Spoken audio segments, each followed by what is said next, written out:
A parallel event to this year's Social Good Summit was a hackathon from AT&T and Ericsson, a challenge for developers to come up with apps on the theme of social good. A hackathon at its core is really about thinking outside of the box. It's like this name, it's like my t-shirt, right? So clearly you can't see the name underneath it, and I had to change it on the fly because there was some confusion about who I worked for. So clearly I work for AT&T now, and it's all about rapid adaptation and probably pragmatic learning at its best. Just go do it, go figure it out, go get it done, get the results, and that's what hackathons are all about.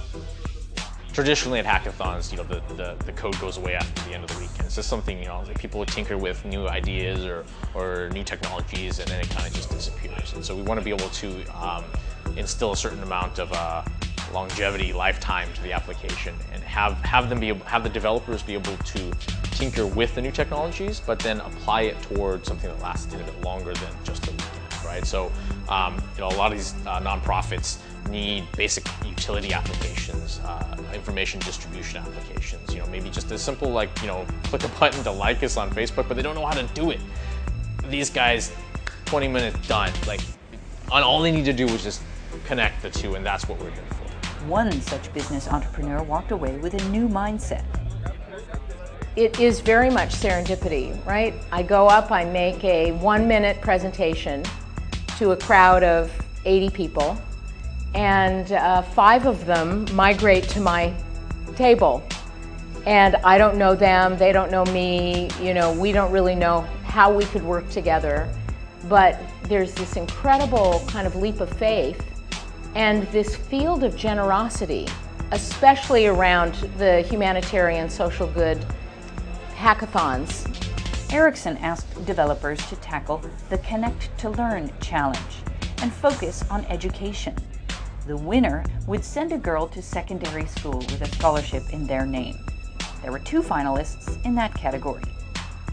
Pull It Together is a location-based polling service, a voting service for community groups and organizations, and it simplifies voting for them. So people in this day and age still use pen and paper to tally up their votes and see how their organization is going to decide on matters. And so we kind of said, hey, in this day and age, we should be using technology that at this point everyone has.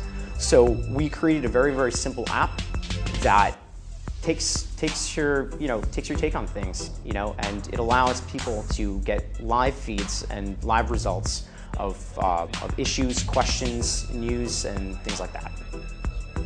The 24 teams were all tired at the end of the 36-hour event. The team named the winners of the Connect to Learn challenge was no exception after they demonstrated their app, which makes a game out of math drills. It's called Tug-O-War, not the name. It's called Tug-O-Learn. And basically it's the best way and the most fun way to learn how to teach kids math.